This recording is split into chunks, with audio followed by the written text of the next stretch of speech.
also say, hey, I can't individually say hello to all of you people since I'm sitting over here. Yeah. But yeah. If anything, you can let the... Kaj, are you on your Instagram? Actually, no, that's not If you are joining, thank you. We're about to start. And I can't see who's joining, but I see people popping in. So, hello.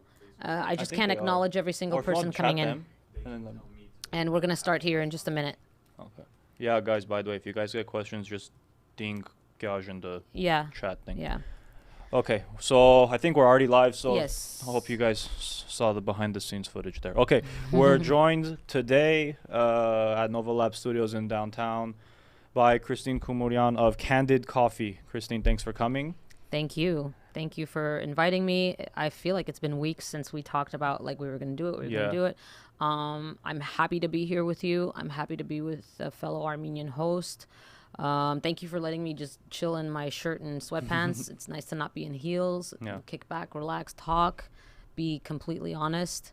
And we're all feeling a lot of the same things right now. So we're going to echo that. Yeah, and then so we'll jump into the discussion. But yeah, when I originally reached out to you, this war hadn't started yet. Maybe it was August or something. Yes. I think it was like end of August we started talking. We had something completely different planned, and we might touch some of it. Maybe we won't. I don't know. We have about like an hour today. But instead, we're going to focus, as I feel we should, on Artsakh. But we're going to talk more, at least initially, about what we're doing, what's going on in the like outside of the actual area of attacks. So what I wanted to start with is, so today you were in LA, right, with a bunch of other people on Wilshire. What was going on? What was going on today? We were at 800 Wilshire. Shout out to Fred Goliath the Great for putting that together. He has been encouraging people so much. Please get out there, guys. We need more people. We need more manpower. We need a stronger voice. And we were trying to get Mercury PR Group to drop Turkey, and we were there a while. I'm sure they were there until probably 6 or 7 p.m. Maybe they're still there right now. And we are relentless, and we are resilient, and we are going to keep pushing. We're going to show up tomorrow. We're going to show up the next day until they do it, and they make it very clear that it's dropped and that's it. I actually read another post that said, like, we won't associate with this person until they completely drop Turkey, which was really dope to see. And just everybody that I'm seeing doing any conceivable, possible protest or donation is incredible to witness. I don't care if you're a little cookie stand. I don't care if you're, raising thousands upon thousands of dollars or a few $100s with your kids. Yeah. It's absolutely incredible, and I'm so proud of everybody. I hope while you guys are watching, I know you feel the same. I'm beyond proud. And I just hope that we just continue this way. Every single person, I'm working on a documentary right now, every single person echoes the same thing. We have to continue everything that we're doing. As Mutsuna, this unity, this love, this brotherhood, sisterhood, whatever you want to call it. We shouldn't be scrambling after this war is over and when this war is over and when we win. We should be more organized and getting shit done more just in a more organized way, and maybe have a leader or have two leaders, and just stop trying to do random things that it could have been better had you really had a game plan. You're referencing the diaspora? The diaspora, yeah, the diaspora. Հայաստանը իր հերթին, Artsakh իր հերթին, Ռուսաստանի հայերը իրանց հերթին, but as a diasporan in LA, Manavant, in LA, New York, Boston, where there's big pockets of Armenians, we really have to have a better game plan, I think. We're doing really good. I'm not trying to complain. Like, I want to encourage people, but it has to be better and more organized.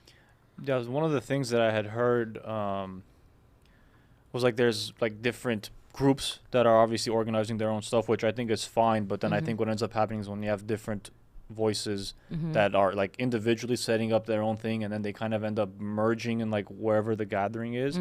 I think each person maybe has something a little different that they've told the people they're coming with, and it seems like the messages sometimes aren't aligned. Yeah, like I've heard it like when it lost comes to in translation. Yeah, and I've heard like from other people that were at protests, like there certain things are like, no, don't chant this stuff, let's focus it on this. But then the chant would start, and then you'd have to like kind of stop that chant, and then kind of Angler regroup it. Yeah, make Yeah. it, yeah, like, you know, yeah, because like, okay, Yeah. like our chants, we know what we're saying. Okay, we know what we're saying, but Yeah. it's not, again, for us. Like, it's just Yes. something I keep harping on. It's like, it's not the Yes. Armenians that need to know.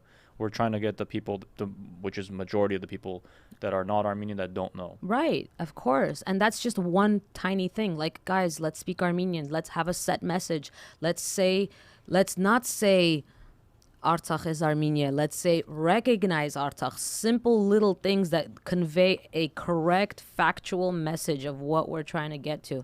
I love the passion. I love the freaking stickers on the cars. I love it. I commend everyone who's trying to do everything that they can possibly do. And even if they're doing something wrong, I'm like, it's okay. It's coming from a good place. It's okay. It's coming from a good place. But yes, we do need to have a better understanding of what our end game is and how we're going to get there, who we should trust to lead us in that direction, whether it be social media, Twitter. I didn't even have Twitter. I got Twitter because Goliath told me to do it and everybody did, and now we're hashtagging the shit out of Twitter. But aside from that, like, just get together, get a couple of dudes together. I'll relay the message. I'll spread it on my Instagram and just get it done. We're like, time is so fragile right now. It's so like, I feel like we're running out of time all the time. Yeah, it just feels like it's one prolonged day. Yes. It's been one day that we've, like, it just hasn't ended, because you wake up and it's like, oh no, everything is still ongoing. Yes. There's still attacks. There's still false negotiations or misleading ceasefires, yes. like, quote unquote. Yes. So I can definitely understand that. Well, so do you think, like, then in your eyes, obviously there's maybe not a correct answer, but in your eyes, the way to mitigate all of, like, the, I guess, possible miscommunication is just to try and get everyone aligned some way? It's just, there's obviously so many people trying to gather and do things. So for me, I think about it, I think people notice it. They're like, okay, there seems to be some kind of overlap or some kind of miscommunication on what to do, where to go, when to do it. I just don't know what's the most effective way to try and get it to as many people as possible. I think having a coffee date or a lunch date with a few of the key people, and sitting down and talking things through and assigning tasks to those people. This has to be strategic, people. This has to be more like, okay, if everybody has a job to do with directions, we can follow directions. We're smart. We're extremely smart. We're hot-tempered and hot-headed, and some of us are doing this for attention. I get it. Let's speak the truth here. It looks like it, which is unfortunate. Right? But let's put that aside, and the people who are really wanting to help, really truly trying to help as best they can, let's bring those people together and assign tasks. I think we've gotten better at it as the weeks have gone by. Unfortunately, it's becoming weeks, and on October 27th it'll be a month, which is just a couple of days away, which is very frightening to think about. It's just been one blurry nightmare, I feel like. But yeah, just being more organized. We're already united. We got that down, but we need to be more organized. Yeah, like a military. We need to be like an army. The guy that I was interviewing today, Eric Avagian, shout out to you if you're watching. I can't tell who's on live right now, but he is so brilliant in the sense of, like, we have to be the army for Armenia from here. We have to be a different kind of army. He said this today. And he is so passionate about it. This guy just was a rock star when it comes to, like, just going ham on these donations and gathering people for donations and stopping people for donations. In one day, he managed to raise, like, close to $90,000, and then they got it up to 200, and then they got it up to 600, and so on, and people doubled it. So just having that organization will make us into this really big internet army, fundraising army, donation army, whatever you want to call it, all of that combined together. We're giving our hearts and our money and our time and our efforts. They're giving their lives. It's the least we can do. It's painstaking. Yeah. One of the ones that I saw you at was like a few days ago. You were at, like, a Hondas kind of thing. Like some kids were performing. Where was that? What was going on there that day? Another shout out, Tagui Vardanyan. She is the owner of Creo Studio. It's her and her husband, and also Sonata Music School. Sona and Tagui are sisters. One owns a musical school, one owns a daycare and like learning center for kids who are doing homeschooling now. And they organized in a matter of days these kids playing dahod, piano, violin, reciting poetry. I mean, just, it was the sweetest thing to see our children do that, but it was like tears on every parent's face because... Well, the reason it's happening is what's and it's just these ancient words and these ancient instruments that we've had, and gomitas and all that. So I don't want to get all emotional, but they managed to raise over $30,000 in just one day with that Hondas. Yeah, I mean, with parents it's and fantastic. grandparents. That and similar other types of things that are organized, like just on like the corner of Glen Oaks and like random I'll be driving, and like if I usually will know like what's going on, like where, like that. Well, if I see something posted, but I don't know where I was going in North Hollywood a couple of days ago, and then I was driving. I saw like outside of like some other place, like I think it was near the Babylon in North Hollywood. There was just like another place on the street. People were gathered, like trying to get funds and raise them. So it's happening like all up anywhere, and down Glen Oaks. Wherever. All up and down Victory Boulevard in North Hollywood, Vano, and I used to live in North Hollywood. Sorry, I'm shaking the mic. Just everything, Horovats, cookies, water, random, just give me money, whatever, we'll put it in the pot. And I'm really glad we are trusting each other with this, because I will gladly pay $20 for 3 little cookies. I just want that money to go to the right place. And I think we're really trusting each other with that. And I really think that's fantastic. But again, like, I just hope it gets to the right place. And everyone still has that little bit of doubt. Yeah, I'm going to talk about the end a couple weeks ago when we were out at the... So we went somewhere. It was one of the businesses that was doing like the certain percent of proceeds or whatever. So this one place was saying they're giving all of it. So we went, and then somehow the tab ended up being much more than we thought. But then we're like, you know what? It's okay. Like, it's going to Armenia. But that's the one thing that we kind of had in the back of our minds. It wasn't again the dollar figure. It was just more like, given what it is, like, hopefully. When I had the thought creep up, I'm like, it doesn't seem right to have that skepticism in my mind. Like, it doesn't seem right for me to think, oh no, what if there's a chance they don't do it? I was like, I can't imagine. Well, if you're a nonprofit and you take a certain cut because you're a nonprofit, like, okay, please tell me that, and I'll say, okay, that makes sense. Like, if you say you're giving 100% or whatever percentage you say you're giving, and I'm not saying like you have to give 100, like whatever it is, like again, any percentage, it's for me, like I think it's already something that you're doing that. Right. But just say what you're doing. Yeah. So like if you say it's 100 and I go to your establishment and I buy whatever I buy, my expectation is 100% is going. Right. And again, I haven't seen anything to indicate that this isn't happening. Yeah. But again, I think like you said, the skepticism might be in some of our minds. And I just hope. Especially the older generation that's been through hell with that. Yeah. In the 90s, we used to give to Armenia Fund all the time. Get on Artsakh. And they're like, we're going to stop. So it was, Turn around and we'll, ask for Armenia Fund. Hey, yeah. You show us where these dollars are going. Yeah, exactly. Some kind of... a breakdown or, some kind of... Yeah. X million went to this, X million went to Yeah. If they do that, they still need to do that. I don't care if it's Pashinyan and we have a new prime minister. I don't care who it is. You need to instill that trust, keep instilling that trust in people, because once that's broken, guess what? We're not giving anything anymore, and we're going to go back to our old ways. And like I said before, when we were having this conversation about like just Armenia in general, we'll take a couple of steps forward and then we'll just take 10, 20 steps back. We think we're hopeful for something, like with the revolution, we were also hopeful, and we should still be hopeful. Like, I don't think Pashinyan's given us any reason not to be positive and believe in him. Maybe, we all make our mistakes, but we're still very hopeful of our future.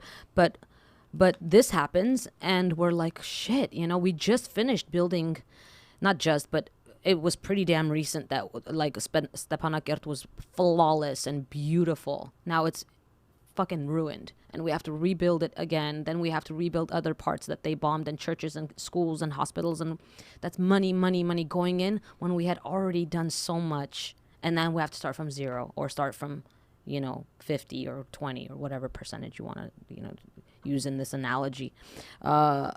It's just, Armenians will always give. We're a very generous people. But once we lose that trust again, like it happened before, it's going to be very hard to get people on board. They're going to be completely hiastapfats and discouraged. And they're just going to be like, well, shit, like $100 million. $100 million. I feel like Dr. Evil million. It's a lot of money. Like, it's a lot. Like, I want to know where it's going. Do we have an updated count? I haven't seen anything that shows. Yeah. Yeah. Like, I mean, at the risk of it sounding cynical, like, again, it's not. It should be more. Not that, no, it's not. Yeah. Whatever the amount is, like, kind of what you're talking about, like, seeing some kind of a tracker of where it went. Yes, where it's going. I don't think it'll happen, because I don't know what can be. If that could happen, cool. Yeah. And I don't want it to sound like it's a distrustful reason why it's being asked, but I don't think it's unreasonable for people to want to know how is aid Absolutely, being it's not granted. Unreasonable. It's 100? Yeah. 100 10 million, days ago was their last so, update. Okay, so hopefully maybe another 10 on and top plus of people that. matching it and things like that. That aside, like, again, we will give the money, but just please tell us where it's going so that we don't lose that trust, because it's just, I don't think Armenia will exist if it wasn't for the diaspora in all these years. I think even besides the trusting, I think people would even like to see, like, oh, I gave whatever, we all gave this amount. And then it's like actually seeing, oh, so this went to supplying this, doing this, building that. I think people will also feel like better. Oh, yeah. My money went to this building. Yeah. Whatever. And again, I don't even think it's so much like a gratifying thing, like, oh, like lava, like in Polish. It's more like it's just nice to see the actual materialization of this is what happened. Yeah. Artsakh. Yeah, exactly. Yeah, absolutely. So absolutely. Is that feasible? Will that happen? I don't know. I don't know. I'll say I don't know. I won't say I don't think. I don't know if it happens. Cool. I'm curious what percentage of people are on board with that. Like, what percentage of people that give it think. But I want to see where this goes. Or if people are just like, let it. Like, I think they'll do what's right with it. I'm kind of curious where people stand on that. Yeah. You're on board with that too, huh? You're saying you would. A lot of people that I've talked to have had the same question. Yeah. The question being, where is the money going? Is the money going somewhere? Yes. We're hopeful to go in the right place. The same thing. But is it? Yeah, okay. I think it's a fair question. I'm just kind of curious how many people think that. It's a very fair question, given the history. Absolutely, with other telephone issues that there have been. The laundering and racketeering and money and stealing didn't disappear overnight, and it could very well be, possibly, again, not accusing anybody. I'm on a show right now. I don't want to speak in the wrong way. It could be possibly someone who may steal from here. Maybe someone who's in the organization. Maybe it's somebody in Armenia when they start the project and he's like, oh, I'll just take a little bit of, you know what I mean? Like, it could just very well be anybody. But again, we can't slap every hand. We don't know exactly what's happening. But if the person who is in charge of Armenia Fund holds themselves accountable for this whole thing, because it's a huge responsibility, then she needs to tell us that there's an organization called Aid Beyond Borders. She literally says this family of 7 people, mama, papa, tatik, papik, kerechek, whatever, is getting 2 cows, 1 pig, 5 chickens, a bunch of wood, some clothes, a new microwave, an oven. Everything is accounted for. And these villages have been saved by this woman because she has gained the trust of the diaspora in correctly documenting everything she's giving to these families, from the very last bag of lentil to a fucking cow or a sheep or whatever it is. Everything is accounted for, and these families are able to grow and use their farm animals to make money, and they get out of debt and they take care of their kids, and sometimes she even gets extra money for remontanum tuna, but things like microwaves and ovens and laundry machines and things like that, she takes the money and buys it from Armenia. Not only is she helping businesses, but she's giving them everything they need. Then she provides pictures on Facebook of what they got, testimony, receipts, everything. She has been working for 10 years, just her and this other lady. They have helped hundreds of families on the border in very, very sad situations and poor situations. And I'm so happy that she exists because she has gained that trust through years, and it's there. Yeah. Yeah. So if it's doable, hopefully it can be done. Yeah. Again, hopefully it doesn't get skewed that there was accusations being No accusation. No, I don't think either of us have seen anything that Right. indicates something is being done incorrectly, but I think it's Right. just more so people, I think, would like to know how is the country being helped at Yes. whatever point that ends up happening. Yes. I don't know We if it's happened see yet, but the humanitarian efforts, the cargo, we know tons that and went there, tons. yeah. We see it. Տեսնում ենք, գնում ա, հասնում ա. Hopefully, whenever it lands there and somebody picks it up, whether it's military or otherwise, it's distributed correctly. Now, there have been times where, I know personally people have sent boxes of clothes to orphanages, and teachers and adults are taking things out of there and keeping it to themselves or for their own kids, That's and the little unfortunate. kids aren't getting it. Yeah, so it's just you can't have eyes everywhere. You're Yeah. just gonna have to, hopefully, if it's a big number like Armenia Fund, you're gonna have to trust through evidence, back it up. Yeah. You know what I mean? So yeah.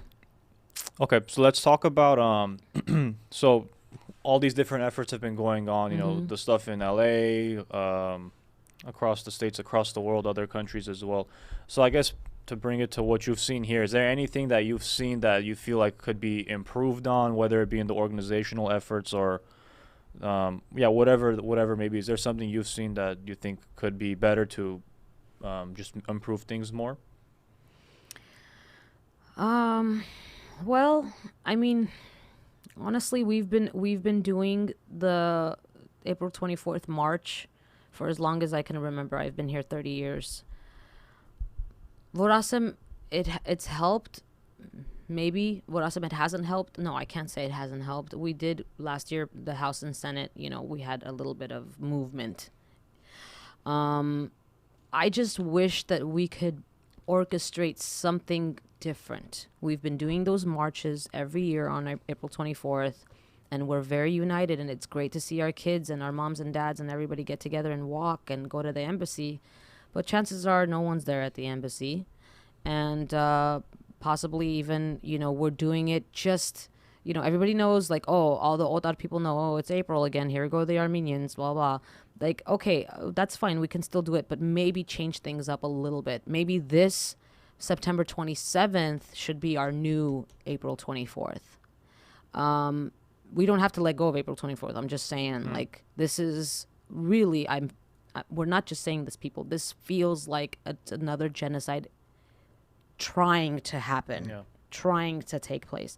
And we can protest, but I just want us to do something maybe a little different to get a different reaction. Don't break anything. Don't vandalize, but maybe do something else. I don't know what that is. Yeah, I don't know what that is. I would love to pick the brains of some of the people that I'm connected with on Instagram and see, what do you think, man? What should we do? Maybe when we collectively get together, we'll have a light bulb go off and say, how about this? Antic's really great. He's in Armenia right now. He is still there? He's still there. I was wondering if he had come back yet. No, I think it's great that he's there. Yeah. He's such a good force to be there right now. I'd like to see some really great people that I follow and I admire, and maybe even I've already had on my show or will have on my show, to just get together and be like, guys, okay, let's put our fame aside, or however many followers we have, that doesn't matter. Let's not really think about what we can do as young people. I'm talking about millennials. I think we are the force that is extremely powerful when used the right way. I'm really proud of millennials. I'm proud of the younger people too, but I don't know, just me being my age and seeing my peers, my classmates, my friends, my cousins and things like that. It's just, I think we're the ones who are going to get shit done. We're a very, very good generation.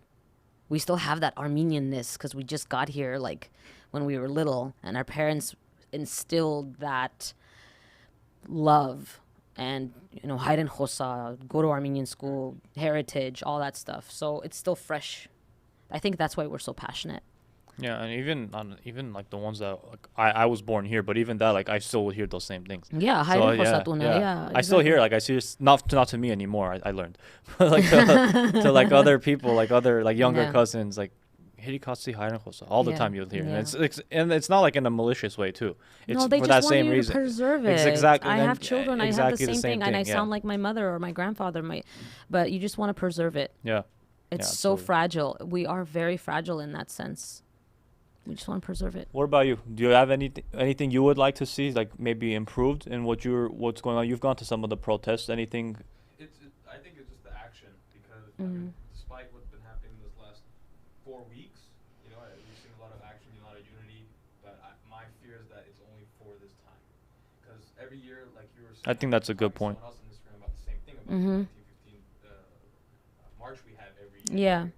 Well, okay, and then what happens after that? Nothing. So it's the continuity, like make sure we keep doing. Otherwise, we're just pretending to be a victim. Yeah. We're just playing the victim card, but we're actually victims. But let's do something about it. I think that's a good point. 364 other days of the year. Yes. Take action on Yes. it. Yes. For our lives. Yeah. Yes. I think that's gonna change now, and we're gonna remind each other that it needs to change. And we'll hold each other Accountable. Yeah. I just mentioned that. Yeah. Extremely important. And I also think that every couple should have 4 to 5 kids for sure. We're gonna touch that, and we're gonna touch that in a little funny. bit. So in case the audio, in case the audio wasn't picked up for the Facebook and YouTube people, or even maybe Kristine's Instagram live people, so I asked our buddy that's in the room, same question to Kristine, and he said that it's more of not so much is anything need to be better in terms of the actual arrangements, but more so like let's make sure it's not just for now. So like let's say if this is resolved, like so this is done, that we're not all of a sudden like okay cool we're good, and we just let it be and we kind of like quote unquote forget about it. Like again, kind of what you were saying, like let's again the consistency of it. That's something I'll see people saying all the time. It's like don't just give one time, don't just talk about it today or yesterday. Like let's continue to push forward. Yes. So I think that's a good point, because I think again possibly being cynical, but some of the people that I've seen started to, like discussing things now, I feel like were people that I never heard anything from before regarding anything like Armenian related or anything like that. And then maybe it sparked a fire, and that's fine, and I think that's fine. Honestly, I'd argue maybe it's a good, not maybe it's a good thing. You're right, but if the intentions need to be right, yes, and hopefully it is, and then hopefully like if you didn't really have that that spark before, hopefully this will once this is resolved, that going forward it'll continue. Like it's not just like a temporary fire where it'll get extinguished. I was talking to someone the other day, and I thought they said something very fascinating. And it was an older person, and they were saying, I never realized how Armenian I was until this happened, and not in a way, not so much that like I wasn't proud before, I didn't speak it before, I didn't speak the language, like I'm not like Cheerios and nothing like that, but it was more like like it was like you reminded. Unfortunately, it's like a rude awakening. Your but blood started boiling. Yes, your blood starts exactly. boiling. So I think that's absolutely. kind of what. And when she said it, I was like, oh, that's actually kind of fascinating, because now that I think about it, I think about it more so now, because I think we're just kind of numb to it, and not in a bad way again, but just because we're comfortable with what we are and how we are as. Exactly. Like we're very comfortable. It's already ingrained in us. Like we're not. Like we haven't lost it. Yes. I'm specifically speaking about us. Or it hasn't been threatened. Yes. Like I'm. I'll speak for ourselves, because I don't know. Absolutely. But so when she said, I was like, oh, that's a good point, because I think I'm kind of feeling that more so. And I think maybe a lot of people are sharing that sentiment. I think so too. I think in any age, people are really feeling that. They're really feeling it on their skin. And I didn't think my heart could hurt so much for people I've never met. Last year, December, I went to Armenia after being absent and not being there for 15 years. And I was born there, but I came here when I was 4. And a lot had changed since the very last time I went. So last December I went, and I fell in love with it. And everybody who says that, they say, aside from going out and having hookah and food and, maybe visiting a cousin or whatever, I don't care what anybody says, and this can sound cheesy, poetic, whatever you want to call it. Aruna Kashuma. Aruna Kashuma to your motherland, and you can't explain why, but you feel this sense of warmth and like you're home. And I was fortunate enough to have a keri and cousins, and I made new friends. I went to places that I could only have dreamt about before, and it was the most wonderful experience. And I'm sure every Armenian that goes to Armenia in the summer, or now in the winter, maybe they'll go up more, has felt this incredible sense of like belonging. And to have that fun, awesome place where it's Vartavad and cafes and family and late nights and all that stuff be possibly taken from you and stripped, and just feeling like this crisis is coming over you and you might lose that is a very scary thought at any age. And that's why I think that's what's bonding us. I know some Armenians. I see Noel right now, actually, who just joined in. Hi, Noel. He's not very Armenian. He doesn't really speak Armenian that much. But I've seen him post and talk about this because he has a lot of Otar friends, and he's in the film industry, and he's usually not very, like, you couldn't really tell Vorhaya, like, you know, sometimes it screams that you're Armenian and sometimes it doesn't. Sometimes it whispers. Sometimes it whispers, yeah. And I just love seeing this, like, this love and this it's not that we're scrambling and we're being frantic and we're like victimizing ourselves. No, we're saying, what the fuck? I'm not gonna let this happen, and I'm gonna do everything in my power, and I'm gonna be powerful, and I'm gonna be anything I have to be to save us. So I just love that, and I think that each and every person who hasn't been to Armenia yet, I encourage you to go next year. I really, really encourage you to go next year and leave the city. I am still kicking myself, even though I only had 22 days. I did go to this beautiful mountainside, Sarmusavank. It's a beautiful, it looks like a mini Grand Canyon in Armenia. It's like the mountains like dislocated from each other. It's like a crack, and it's so gorgeous. And I was like, damn, dude, I didn't go to Stepanakert. I didn't go to Artsakh. And I had friends who had a hotel there, and I could have gone, but I didn't have enough time. I was doing my show. I was like, damn, I'm going to go next year. This was last year. And this year, like, that was shot down. Nobody was able to go this year. And everyone's like, fuck, like, I really want to go so bad. And so I feel like next year it's going to be like this ocean of diaspora is going to go to Armenia. Yeah. As long as, like, Yeah. we've been, because neither of us have gone either. We've been wanting to and go. It's and the fact that COVID is like kind of preventing a little bit, and people don't have as much money, and they gave a lot of their money maybe to donations, and money's tight, and they can't take time off work, and it's a war zone, and the Despanatun is closed. It's like all this crap on top of each other, preventing us or enabling us in some ways to go home. It's like being stripped of something you love and it dangling in front of you, and you can't save it. You know what I mean? Like, I don't know. It's just, I feel like a lot of people need to go back and really like see the rest of the country. A lot of people didn't even know where Artsakh was on the map. They thought it was just Qarabakh, or they thought it was, you know, some other place, or, oh, that's where it is on the map. Oh, I didn't know. Okay, well, how many Armenians are living there? Oh, well, almost 98%, you know? Or why isn't it recognized yet? Why isn't it independent? Like, what happened? Oh, Stalin in 1921, and all this history starts popping up from 100 fucking years ago, and we have to process all of that. And it's just, sorry, I'm being so worked up. No, it's okay. Yeah, it's just so much has happened in the last 4 weeks. Like, people are trying to wrap their heads around it, and it's crazy. But yeah, people, if you're watching, go to Armenia next year and love your country and see what you're fighting for. And unfortunately, a lot of it's in ruins in you know, the cities near Artsakh and stuff, but still. Yeah, and the thing is, I think it's gonna be a huge awakening. I told the guest I had last week, like, because we were talking about this as well, and then and I was telling him, you see the people's here, or just the people outside of Armenia and Artsakh, like, sharing their sentiments, trying to raise all this money. They're getting upset.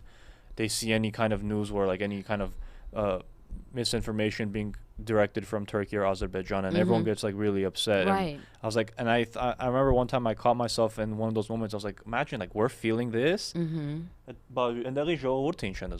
if we're getting this upset and we're here, imagine actually living there. Bro, Currently. I saw some Azeris saying, it was a post, I hope it's come down by now, I saw it this afternoon, saying that Khachkars belong to them. If they also, if you type, I think, how old is Azerbaijan? Yeah, I saw that too. What I does it saw say, that 5,000 years? Yeah. Bro, okay. They changed it? Oh, okay. It can't opushes were like, that's like the most absurd thing, not just because historically it's ours, but because you're freaking Muslim, bro. It's all khachera, it's Kristonyaya Sagheti. Like, how could you even think that's like possible to like get away with? You know, it just blows my mind. It's weird. Oh my god, I was so pissed. Some of those trolls are bizarre. Yeah. And like it's so obvious. You read some of the stuff, it's like, dude, it's like so poorly Yeah. built, or I don't know. I don't know how any of it works. But it's just like, a friend of mine was telling me one of the posts that they did was like save ganja or whatever the hell it was. It was like a little baby's bottle, and then like it was like destruction, and then it was a picture of like some city in India from 2001. Would like Kashalainit Nagara. It was all like really badly pixelated and like, and they're not even doing it. Like the propaganda is not even right? like well like done. At least put some work into it if you're gonna lie so blatantly. Yeah, like again, if you're gonna try and sway something to your side that's wrong, you would think there'd be like again more effort put. Like what was the one from a few days ago? Like it was I think the point of, and it was published by some Chinese news outlet on Instagram, and it was like 5 pictures I think, and one of them it was like a grandmother, it looked like, or a mother like on top of like the coffin like crying, and you can see in the back of Khachkar, and it's in one Khachkar, and two it's in you can see Armenian letters on the ribbon. Yes, and then a couple of one of the other pictures was the flag of Artsakh there, and then like the Chinese news outlet is publishing like, oh, like this is in Azerbaijan, this is happening. People are not, like, these aren't even Azerbaijan. These are Armenians. Like what are you trying to prove here? So it's like, again, it's like so poorly done. It's bizarre. It is very poorly done. And then because I don't participate. They need better like Photoshop and editing. I don't get engaged in like in the these people sarang debilen, their eshen, their goat, whatever things that they say. But I'm like, but then I look at something like that, I'm like, I don't know, is there, maybe they are. Well, I mean, let's speak facts right now. Some like of them are doing they stuff. need a document. A doctor's written document saying that the person you're about to marry isn't your like biological cousin or sister or something. Do they like really? that. Yes. This is in Azerbaijan? Yeah. Is that seriously a thing? It's a thing. Oh, so there's actually some They're merits literally behind all sister that stuff. fuckers. Like they're literally cousin fuckers. Excuse my French, guys. I'm really sorry, but like there's so much inbreeding in that country. I didn't know there was I was hoping there wasn't married, but I was just hoping it was just something. It was like an insult being thrown at them. No, they are. Well, maybe they're not even getting married, but they're Jeez. I mean, to have a doctor's note. This is why Armenians, for generations, for thousands and thousands of years, have done the Yotport rule. You see why? You see why this is so important, that you're not supposed to have sexual relations with your relatives? This is why people... I think most normal people, regular people will be able to get it. Yeah. I love that I could be so free and talk about all this stuff. This is great. Yeah, and then just reboot before your show. Yeah, I know. Yeah. So one of the things that we were talking about before we started, you said there was something you want to talk about regarding kind of the male count, their population, the ratios. Yeah. Let's jump into that. Well, first off, whenever I do talk to some family or friends out there, they're constantly praising and thanking and showing unlimited gratitude and appreciation for everything that we're doing here. They're saying, "Եթե դուք սպիրկը այդքան մեծ չլներ, մենք, what were we going to do? We would be completely helpless. Let's just say the 7 million that's in the spirk was completely wiped out, and it was only the almost 3 million in Armenia, for example." Ասում thank you so much that you guys are out there in LA, New York, Boston, Canada. Canada has a huge population. Thank you for doing this. This is incredible. We see it on the news. So I'm glad we're all out here. However, I have 2 children. A lot of people my age have 1 or 2 children, maybe 3. It's great. I love it. My children are Armenian, half Armenian, but still very much Armenian. But I want very much for people to really consider, parents, if you're listening and you have kids, ասելով ձեր զավակները 18 to 30 years old, please consider going to Armenia. That's the time of like getting boyfriend, girlfriend, engaged, marriage, right? 18 to 30, let's just say. That's a big window. There were already too many women, young women, who are supposed to be dating, getting engaged, getting married in the last 5 years or, 5 years from now. And to think that, let's just say 800 or 600 or 500 even, let's give it a smaller number, 500 young men have died who would have been fathers, who would have been husbands and fathers and eventually grandfathers, hopefully, are gone. And that alone, 500 alone, would have been 1,000 had each Zuik had 2 children. So we're missing this huge chunk of people, chunk of men, good men, beautiful men, that are gone. Hopefully some will even come back wounded and they could still be okay. But maybe if we could still, diaspora can still be very strong outside of Armenia, but maybe if some can go back, young men can go back, maybe establish a business there, maybe continue their education, get a bachelor's, get a master's degree in the Armenian university over there, the American University of Armenia. Like, they have American universities there. You can build a business and be a tech guy or a DJ or open up a restaurant or do something in Armenia where you can establish a life. And I'm telling you, man, I was there last year. There's some gorgeous women over there. Like, we are very beautiful. And I think if some young men can go back and procreate and rebuild, we were talking about building buildings, but we also need to build children. Population. Et aruna gna banani sharuնակվի ծնողներ and become parents and grandparents. So I think it's something really serious people need to consider. I don't know. I think that I really think that if I was going to have kids, I would strongly consider maybe doing it over there. I'm another woman adding to the pot, but still, you know what I mean? I still think that it's really important. There will be way too many women and not enough men. And Adi, let's stick to just Armenian men coming in from Russia, from Georgia, from Lebanon. We had that big disaster in Lebanon. A lot of them fled to Armenia and other places. What if some young men came from all around that area and, yeah. What do you think about that? It's I actually give it a lot of thought too. That There you go. How old are you? sold. 25. Perfect. I feel like a lot of us might. Kristine, print up brochures. I should You're get getting brochures. customers. I think a lot of us might capitulate to a half measure where we might go and bring wives from there and make them part of the Diaspora. But it's which is still not a bad thing. Yeah. But it has another cost to it too. Yeah. Like, so that land won't be essentially fertile with our population. Right, Berum, exactly. Elistaghes berum. Elistaghes berum. So Yeah. That's a really tricky kind of subject. Yeah. Because, convincing a lot of people that they were born here, let's say in America. Yeah.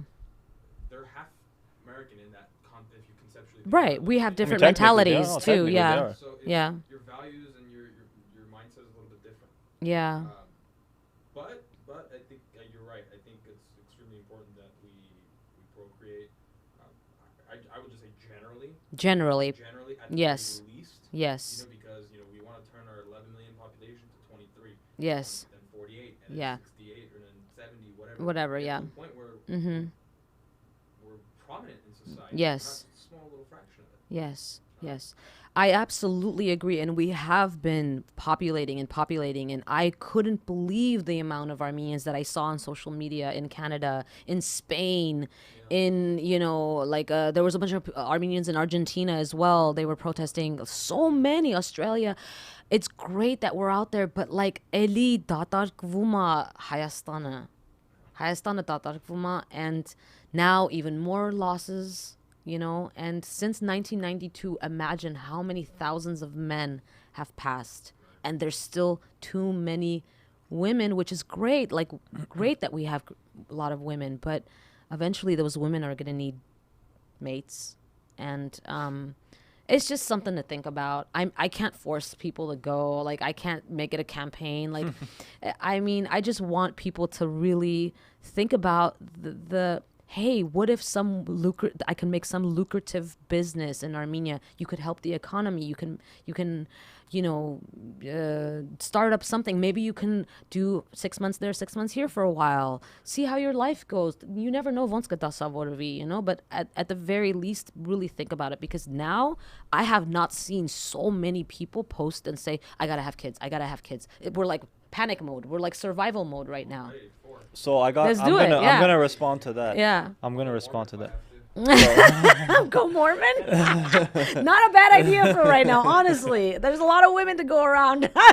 So because our buddy doesn't have a mic, so the question I posed to him was, what did he think about what Kristine said about guys going there and popping out babies there? And then the response was, the concern is the guy goes there, finds a woman, and then brings her back here, and then the baby comes out here or wherever. If they're flying in from Canada, Russia, wherever, but then they come back, but they go back to where they were originally from. So it ends up good. Yeah, it's good that now you have more Armenians, but it's not in Armenia. You took another Armenian out of Armenia. Exactly. So I think that was a good point to bring up, because I wasn't factoring that. Good point. We'll have to see. So regarding the some of the people starting to say all the girls me on we went from I can't stand the Armenian guys to now. Did you see that post? I mean, I saw a couple I posted of them. it. It's like September 2020. Armenian guys are such sexists and they're assholes and I don't want to deal with them. And then October 2020 rolls around and you're like, everyone's oh my so God, look handsome. at those soldiers. They're so handsome, and I want to get me some, and I want to have their babies. It's very true. It's very true. I mean, we've loved our men. I love our men, and I know that we all have our flaws, man. We are all gonna have our issues and our flaws, and yes, sometimes they're overbearing and controlling, but not everyone is like that. And everyone will eventually meet a person that they're good with. I don't even want to say soulmate, because that's bullshit, but they'll meet somebody that they could be with, and it'll be compatible. And I think this has really opened everybody's eyes. Those soldiers that are going to be fighting and coming back, like, you're going to have to deal with some other set of problems when they're coming back. Hopefully they come back. So what's interesting is we've actually had in Armenia itself, we've had a 2.68% decline of births. That's what I was actually factoring. So since really? Since last year. So since last year, there's been a 2.7% drop in births. 2.68%. 2.68. So close to 3% drop in births Yeah. from last year to this year in Armenia. Okay. So not ideal. So I imagine that having the reverse effect soon. This year there may have been a spike, though. I mean, I think weren't pregnancies going up this year? Well, I mean, because of COVID. Yeah. Probably because they're more bored So at home. maybe That's a good thing. Next year, what? Any updated? Well, yeah. like leading up to September. It's saying so far. Bana, my cut. From 18 to 19, it was 2.61%. So it went up. 18 to 19 was up. 2018 to 19. 18 to 19, we had a 2.61% decline. Okay. What's crazy is from 2017 to 2018, it was at 1.34%. Again, decline though. A decline. So since from 16 to 19 or 20, Yeah. it's been declining births. Yeah. Interesting. Eli, it's it could be a lot of things. I mean, women are like having children later. They're pursuing careers. It could not be like the fact that they don't want to. It's just they're having it a little bit delayed, I think. Could be. Yeah. But yeah, definitely like Beiruti dudes, Russian Armenian dudes, get on it. Try to come back. I don't know. You're closer. Maybe the Armenians in LA. I've heard some of my friends. I have some really good guy friends, straight, who who clear that really quick. Who have said prior to this war even happening, I want to go and have myself a nice homemade Armenian woman. Yeah. Well, we have one person that signed up in this room. You've made an impression. I want to know. I want you to go and come back and do an interview with me. Tell me how things are going over there as far in that department. You're gonna have to go see him. Okay, I'll come see you. I'll come see you on my next trip. See how things are going. I want you engaged. He's gonna be raising a kid. He's not gonna have time to come back here. Yeah. Yeah, dude. They are so innovative now. They're thinking Tumo Academy over there and all kinds. Yeah, we have very strong engineers. Yeah, get in contact with people. Like maybe we can make. That's another thing. Maybe we could make like a hub, like a LinkedIn kind of thing for Armenia. Like, hey, what can we do there? What kind of resources do you have? Let's shoot some ideas to each other. Yeah. What the economy needs. Yeah, this is what the economy needs. Ayo. And then have investors, or something. Definitely. Let's get on it. So on the birth rate, that was the birth rate we saw decline. Mm-hmm. But the population, so the current population in Armenia in 2020 increased 0.19% from last year. So birth rate from last year to this year went down almost 3%, but the population overall from last year to this year went up about 0.2%. Yeah. Huh. It's very interesting. So that would lead me to believe people are moving in more so than giving birth, but slightly. Probably more retired people are coming back. Yeah, maybe. Slight increase. I have heard that. They make their, Toshak. Yeah. The world. Yeah. They just go retire in Armenia. Yeah. Why not? I think it's a great idea. And mind you guys, if anybody's listening in Armenia, Facebook, and please get out of Van, Yerevan city. Go to Abovyan. Go to Lenakan. Go somewhere and like make businesses there. It's so damn populated in Yerevan. You can like It's so busy in one concentrated. Everybody complains about propka, which is traffic, in Armenia, and they're just like no one's doing anything to fix it. Everyone's just in Yerevan because it's the place to be. It's the happening place. It's the center. It's the hot, all the cafes and all that good stuff, which is great. But you gotta just make each dursari. Yeah. Make each. Step by step. Yeah. Let's get people in. Let's get people over there first. Then we'll work on it. Yeah. Okay, so I'm gonna go back to the whole chick thing. So Asa. He's really interested about that. I'm not interested because I as funny as it is. Yeah. So I look at it twofold. So the first thing is like, well, how, like, is this are these like legitimate things that people like women are actually starting to think like the jokes aside, like it is funny.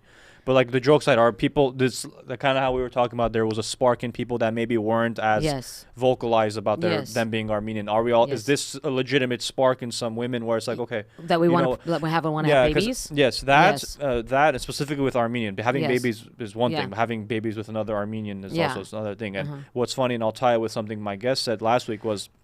He said kind of because of all of this, he's like, I start to realize, and he was Armenian as well. He's like, I'm starting to realize more part of why our families always tell us like, oh, try and be with an Armenian, Armenian. So when he said that and I started saying this, I'm like, oh, you know what, that kind of connects to what my thought here is.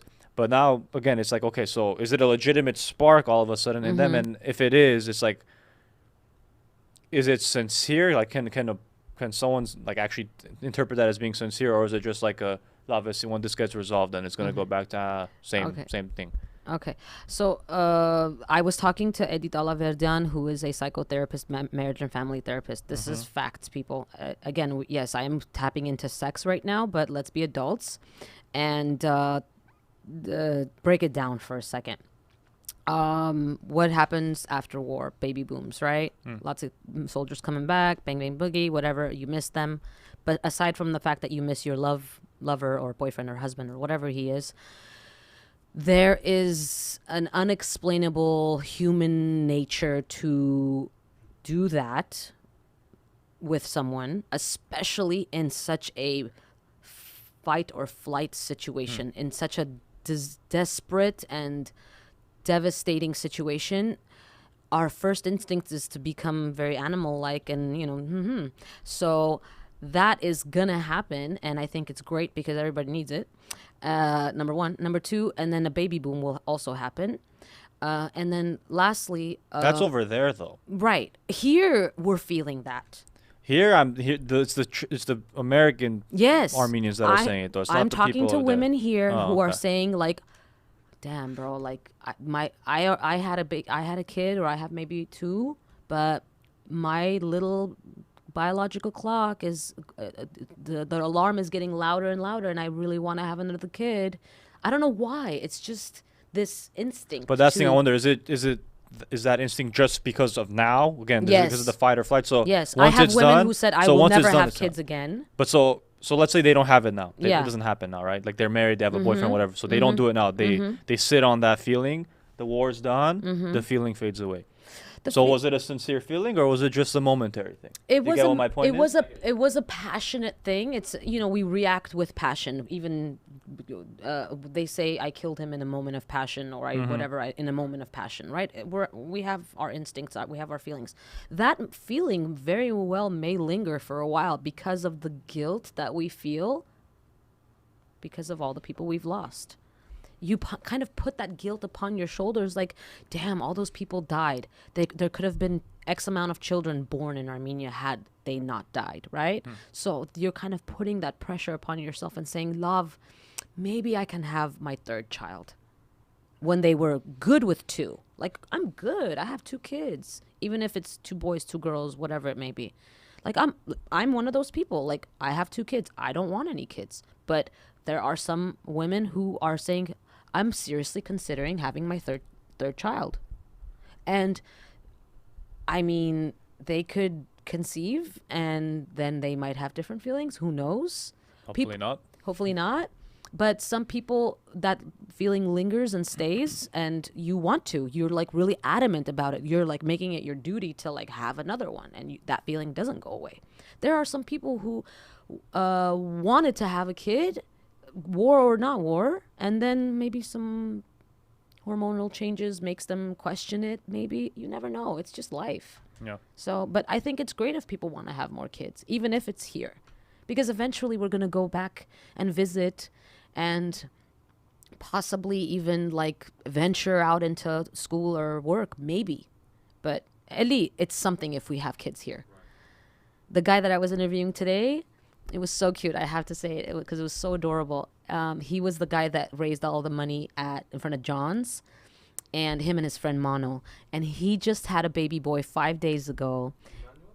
Yeah, Emmanuel, yes. Yeah, so Emmanuel and Eric were the orchestrators of that. And so Eric just had a little boy, and he named him Garegin, which I was like, oh my God. It was so cute. Eric. Congrats, yeah. That is a really, really like heavy name to carry. Timely. But very timely. Very timely. And I'm so proud of that, and it's a very powerful name. And yeah, we're gonna have kids, and we're gonna have kids during COVID, and we're gonna have kids during war and really hard times, and it could very well be a silver lining for a lot of people. That's the way I try and look at it, actually. Yeah. As a silver lining, because this whole thing, in a way, it's dark, but very dark. Yeah. it gives us an opportunity to change. Yes. It gives us an opportunity to now. Fresh start. We've been submissive for so long. Yes. Because we're very peaceful people. Yes. We want to just leave us alone. We're gonna eat our food. We're gonna have our drinks. We're gonna live life, and we're gonna move on. Right. That's the type of people we generally are. Right. But I feel like this might hopefully stir up a change where it's like, you know what? No, you need to pay attention to us. You need to know that we exist. And I'm not speaking like as if I'm speaking to the world. Yes. Yes, absolutely. And to the population thing, even if there are kids outside of Armenia, and families having multiple kids, 1, 2, 3, 4, let's say. Yes. And we're increasing our numbers.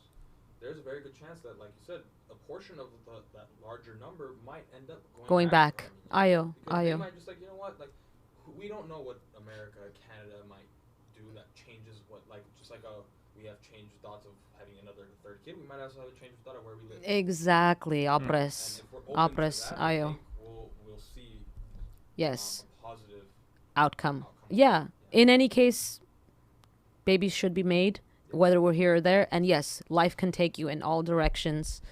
My dad, who loves this country and is so happy as he's here and loves Vegas and loves his life that he's made for our family, is seriously considering retiring in Armenia. But he didn't consider that pre-Pashinyan because as everybody would say.